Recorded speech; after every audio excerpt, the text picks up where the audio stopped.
A primeira lição, que é a que nós vamos estudar na aula de hoje, vai nos falar sobre conhecendo a Bíblia. Conhecendo a Bíblia. A lição vai tratar de alguns aspectos escriturísticos da Bíblia, né? Porque ela tem o objetivo de fazer com que você, que é novo convertido, mas também todos nós que somos crentes, tenha facilidade de manusear a Bíblia. Você vai perceber que as demais revistas, não é, estudadas no nosso currículo de jovens e adultos, elas sempre trazem o título da lição e a data em que a tal lição deve ser ministrada, mas esta lição ou esta revista de discipulado, ela não traz essa data determinada, ela traz um espaço para que o aluno possa anotar a data, ou seja, o dia que estudou aquela lição, tendo em vista que essa revista não é uma revista que tem transição de assuntos, ela é revista de discipulado 1, porque objetiva trazer ao novo convertido esses primeiros conhecimentos sobre a vida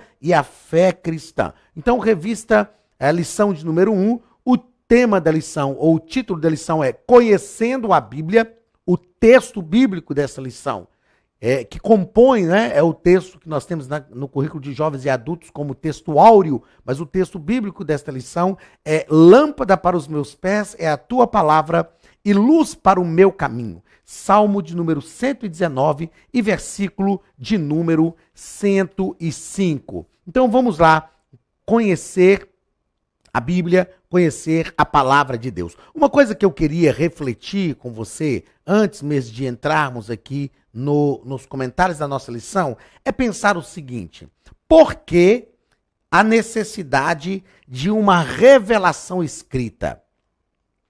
Aliás, o que é também esta revelação de Deus? Como se dava esta revelação antes do texto escrito?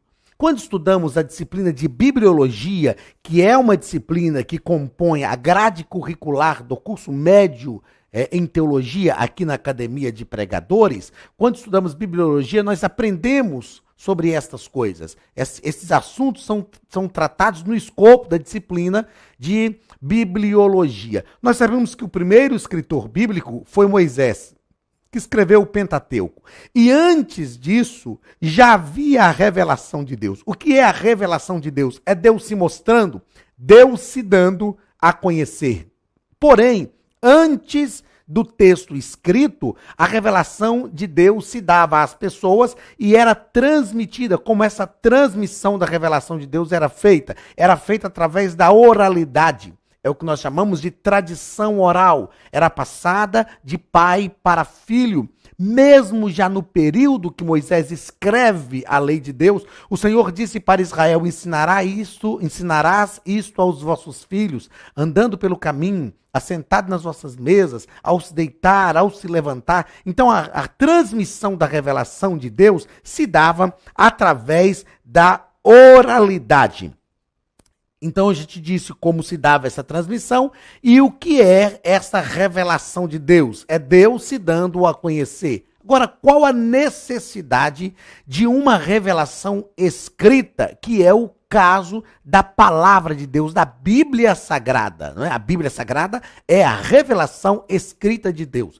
Nós podemos apontar pelo menos 3 motivos pelos quais havia necessidade de uma revelação escrita. O primeiro motivo, a fidelidade na revelação. O que nós chamamos de fidelidade na revelação? Através da revelação escrita, isso está acessível a todas as pessoas. Ninguém faz essa transmissão dessa revelação escrita a partir da sua própria impressão. Todos, é lógico que todos temos um entendimento diferente de determinada coisa que lemos, mas a revelação escrita traz à mão de cada um de nós o mesmo texto e a mesma revelação escrita. E isso nos dá uma fidelidade na revelação.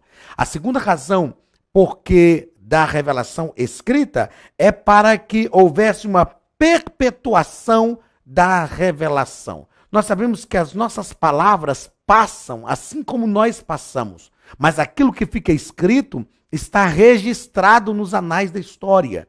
E a revelação escrita, ela trouxe esta condição de registrar aquilo que realmente foi escrito por homens inspirados por Deus. E o terceiro motivo para que houvesse uma revelação escrita é o acesso a essa revelação, né? A revelação escrita se torna muito mais acessível às pessoas. Basta cada um consultar, ler e buscar a orientação de Deus. E esta é uma grande importância da palavra de Deus.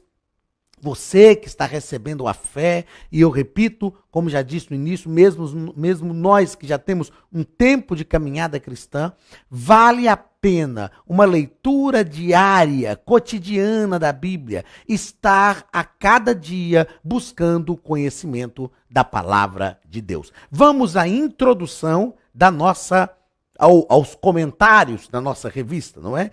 No primeiro ponto, o comentarista vai tratar sobre a Bíblia em suas mãos. A Bíblia em suas mãos. Nós sabemos que a palavra Bíblia, quando a gente estuda, como eu já disse, bibliologia, vem de biblo, no grego, que quer dizer conjunto de livros. Então, o que você tem em suas mãos é um manual da Bíblia Sagrada, que é a palavra de Deus ao nosso coração. E é importante nós compreendermos algumas coisas sobre a Bíblia, não é? A primeira coisa que é importante compreendermos é que a Bíblia é a palavra de Deus. A Bíblia é a palavra de Deus, porque através dela o Senhor se dá a conhecer aos homens. E isto nós chamamos de revelação divina. Então, como eu já te disse agora há pouco, nas palavras introdutórias da nossa aula, a revelação divina é Deus se dando a conhecer, Deus se mostrando. Quando nós estudamos sobre revelação divina, nós aprendemos que nós jamais conheceríamos Deus pelo nosso próprio esforço se Deus não se desse a conhecer, se Deus não se mostrasse. O primeiro passo na revelação, quem dá é Deus, mas nós buscamos Deus. Quanto mais nós queremos conhecer Deus, mais Deus se revela. Outra coisa importante nós tratarmos aqui dentro desse assunto sobre a Bíblia que está em suas mãos é que a revelação de Deus, esta revelação de Deus escrita, não é? O texto escrito, como nós temos, foi feito por cerca de 40 escritores, 40 pessoas, em 2 idiomas, o hebraico e o grego, que são bem diferentes do português. São cerca de 40 escritores. Eu sempre tenho cuidado, quando vou falar sobre os escritores da Bíblia, de usar o termo escritores e não autores, porque a Bíblia tem um só autor.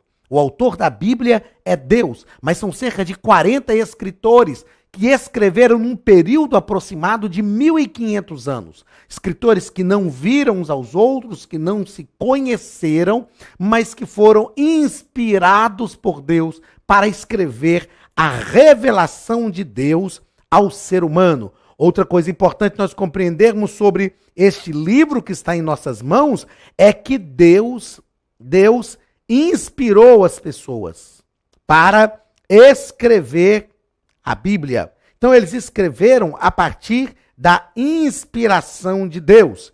A inspiração divina é a garantia de que as pessoas escolhidas escreveram o que Deus queria sem os sinais das fraquezas e dos erros próprios da natureza humana. Vamos entender então o que é a revelação ou o que é a inspiração.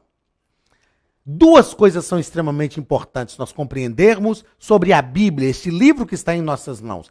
Primeira coisa, nós já falamos aqui que é a revelação. O termo grego para revelar é revelo, que vem do grego, que é tirar o véu, descortinar, se mostrar.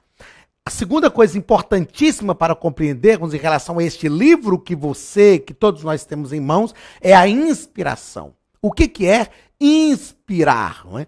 Vamos pensar de forma bem prática para a gente compreender. Quando nós respiramos, quando a gente vai ao médico, por exemplo, que ele vai olhar como está a condição das nossas vias aéreas. Ele fala com a gente, inspire, e a gente puxa o ar para dentro e respire. Então a gente solta esse ar. Por que inspirar? Colocar para dentro. E respirar é completar o processo respiratório. Eu quero que você não se esqueça disso.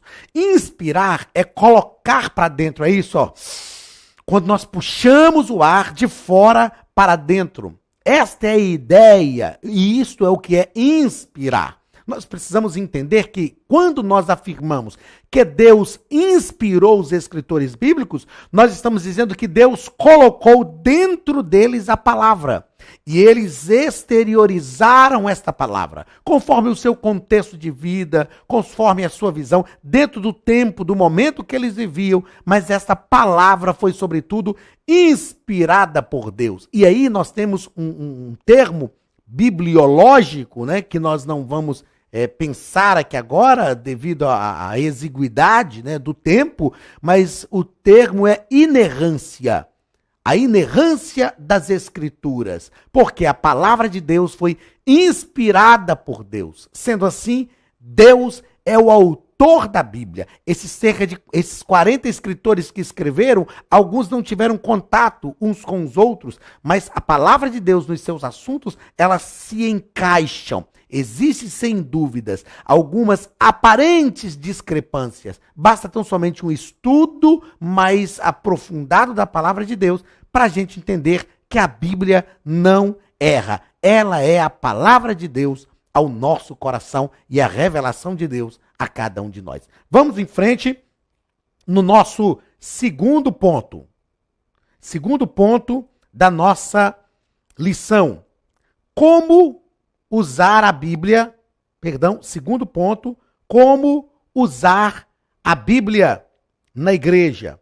Nesse aspecto, nós vamos aprender algumas coisas de aspecto de contexto bem escriturístico da Bíblia. Então você precisa compreender aquilo que eu já disse, que a palavra Bíblia vem do grego biblon, que quer dizer conjunto de livros. A Bíblia é, então, esta Bíblia, ó, este manual que a gente tem em mãos é, então, um conjunto de 39 livros. 39 livros. São 39 livros no Antigo Testamento e 27 livros no Novo Testamento. Total, 66 livros. Então, nós temos um conjunto de 66 livros em mãos. Os 39 primeiros livros estão, como eu já disse, no que nós chamamos de Antigo Testamento. E os últimos 27 livros no Novo Testamento. Esse termo Antigo e Novo Testamento tem sido substituído por alguns estudiosos da Palavra de Deus por Primeiro Testamento e Segundo Testamento. Não há problema nenhum. É só uma forma pedagógica de tratar o Antigo e o Novo Testamento. Para não ter esta ideia que antigo é aquilo que está velho, ultrapassado, a nossa cultura ocidental, ela acaba por promover essa ideia. Então, alguns estudiosos começam a chamar o Antigo Testamento de Primeiro Testamento e o Novo Testamento de Segundo Testamento. O que é um testamento? Sabemos que um testamento é um pacto, né? Então, nós temos o primeiro pacto e o segundo pacto. No primeiro pacto, nós temos como cerne, como objetivo central, anunciar o Messias que viria, e no segundo pacto, no Segundo Testamento ou no Novo Testamento, nós temos como centro, ponto central do Novo Testamento, o Messias encarnado, a pessoa de Cristo encarnado, desenvolvendo o seu ministério. Outra coisa importante nós compreendermos é que o Novo e o Antigo Testamento, como eu já disse, juntos somam 66 livros. Né? Juntos somam 66 livros. E estes 66 livros não estão arrumados pela ordem de data que foram escritos. Isso é importante nós compreendermos. A Bíblia não está escrita numa ordem cronológica de fatos. Não está escrita na ordem cronológica de fatos. Por exemplo, o primeiro livro da Bíblia é o livro de Gênesis. Mas, segundo estudiosos, o primeiro livro que foi escrito foi o livro de Jó, possivelmente escrito também por Moisés. possivelmente, porque a autoria dele é anônima. Você vai entender que a Bíblia existem alguns livros anônimos. Alguns existem a autoria declarada, mas alguns são anônimos. Ou a maioria existe uma autoria declarada. A Bíblia não está escrita em ordem cronológica de fatos. A Bíblia está escrita em ordem cronológica de assuntos. Não é? O livro de Gênesis, o nome Gênesis do grego, que significa início. Assim começa o livro de Gênesis. No princípio, criou Deus os céus e a terra. Então, a Bíblia está escrita numa ordem cronológica de assuntos e não na ordem cronológica de fatos. Outra coisa importante nós compreendermos é sobre os títulos. Deixe-me encontrar aqui sobre os títulos dos livros da Bíblia. Antes do início de cada capítulo, ou de alguns grupos de versículo, nós encontramos alguns títulos do assunto. Encontramos o título do assunto. E é bom que todos nós saibamos que os escritores da Bíblia não escreveram seus livros separando por títulos de assuntos, separando por capítulos e versículos. Não foi escrito assim por vírgula, ponto final, enfim. Os títulos e assuntos foram dados por editores da Bíblia. Os títulos e assuntos foram dados por editores da Bíblia, tendo em vista o assunto tratado. Não é? E nós precisamos compreender que alguns desses títulos que foram dados, e em versões, já eu falo de versões e traduções, em versões diferentes, os títulos são também diferentes. Então você que está chegando na fé cristã, não se estranhe se você encontrar lá um título no Novo Testamento, por exemplo, dizendo Parábola dos 10 talentos. E em outra Bíblia você encontrar o título só Parábola dos talentos. Esses títulos são dados por estudiosos da Bíblia, por editores da Bíblia, que compõem que formatam não o texto bíblico, mas que formatam essa divisão de capítulos e versículos de acordo com aquilo que seja melhor para facilitar nós encontrarmos uma passagem bíblica. A Bíblia foi escrita num texto direto, algo consecutivo, não é? Direto. Não havia, quando os escritores escreveram, divisões de capítulos e versículos. A divisão de capítulo e versículo foi realizada, foi feita na Bíblia para facilitar que a gente encontre uma passagem bíblica. Então este é o objetivo da divisão de capítulos e versículos. Outra coisa interessante, nós pensarmos aqui, é sobre as traduções. Versões e traduções da Bíblia. As versões são, vamos para a próxima página, as versões são um resultado das atualizações. As versões são resultado das atualizações da tradução bíblica.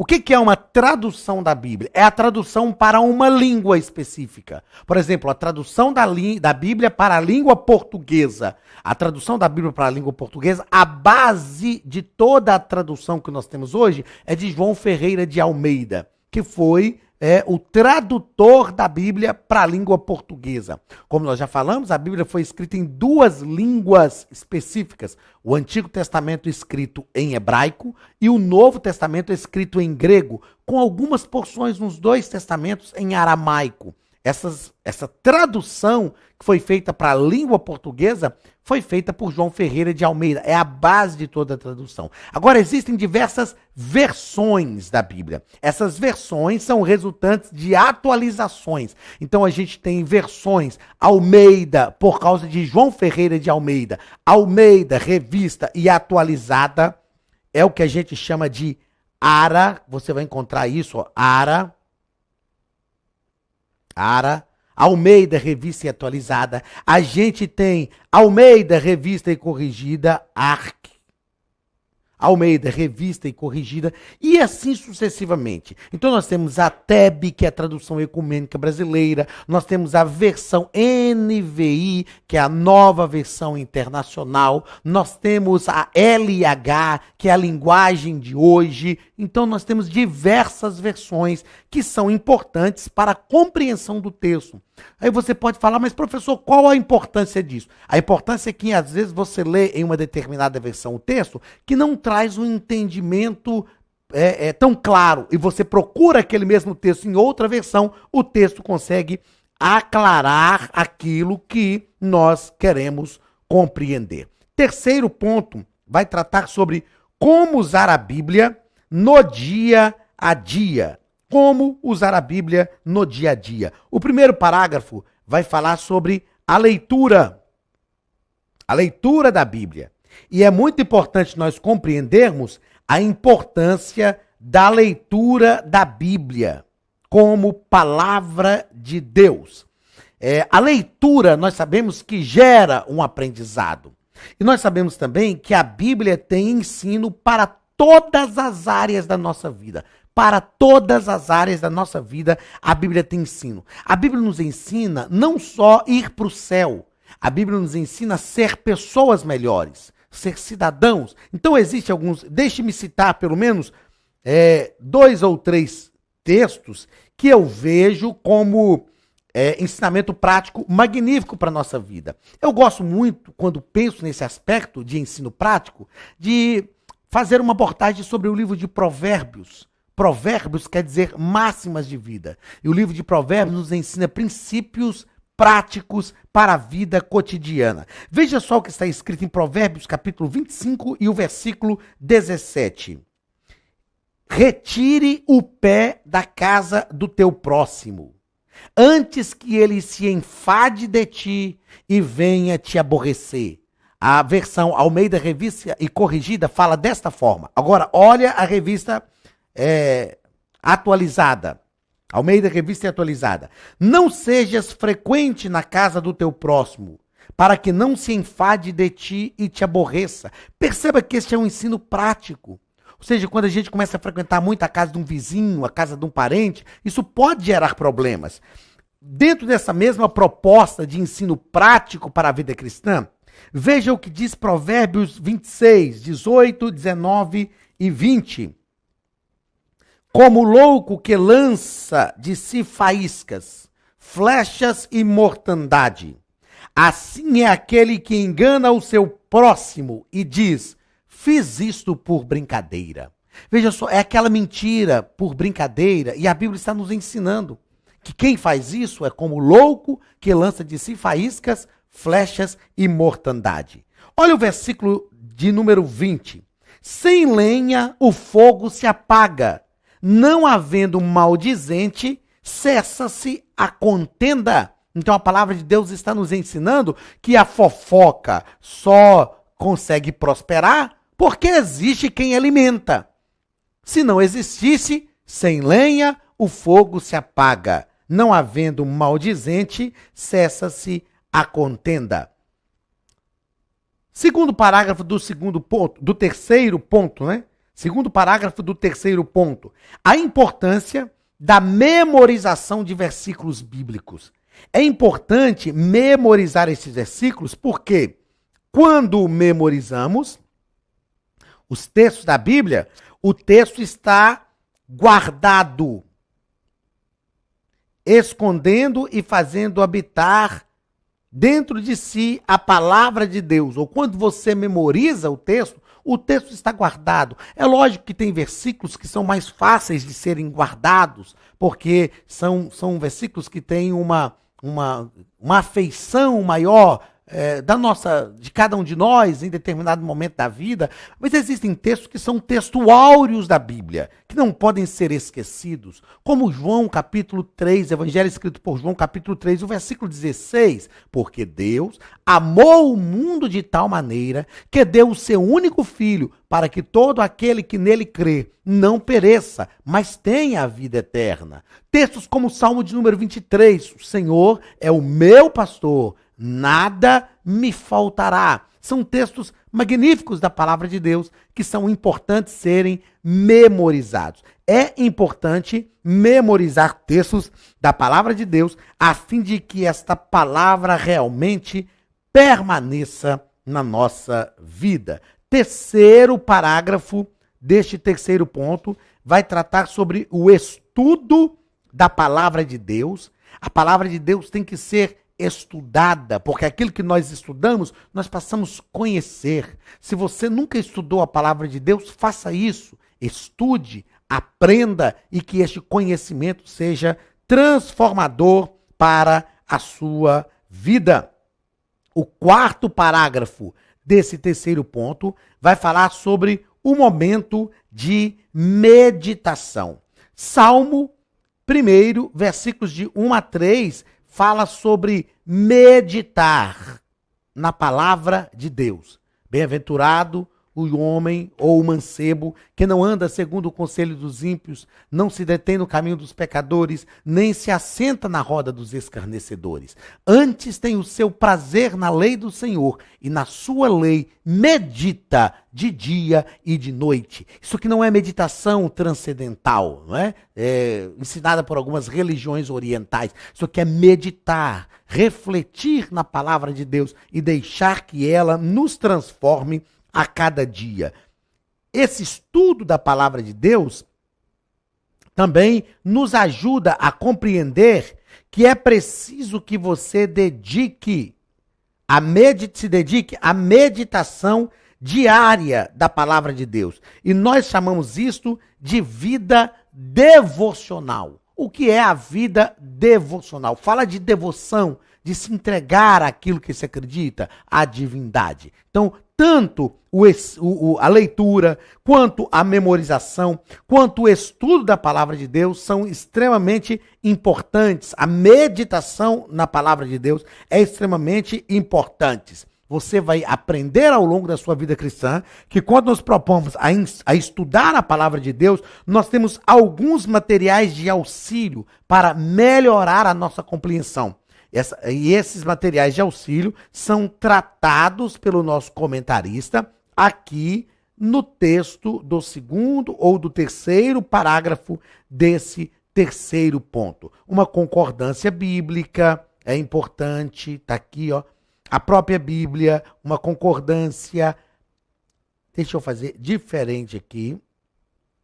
Então, a Bíblia, uma concordância, uma chave bíblica, um dicionário bíblico, um dicionário em português, um manual de temas bíblicos e um caderno para fazer anotações. Então, ao estudar a palavra de Deus, você precisa desse tipo de material a fim de realmente aprender a palavra de Deus e deixar que ela te transforme a cada dia. O nosso desejo, o meu desejo, o desejo da Academia de Pregadores é que você se encante com a Bíblia, entenda o que a Bíblia diz e sinta a mensagem da Bíblia, da palavra de Deus, transformar a sua vida a cada dia. Deus te abençoe, chegamos ao final da nossa aula, Deus te abençoe, um grande abraço em nome de Jesus e até a nossa próxima aula.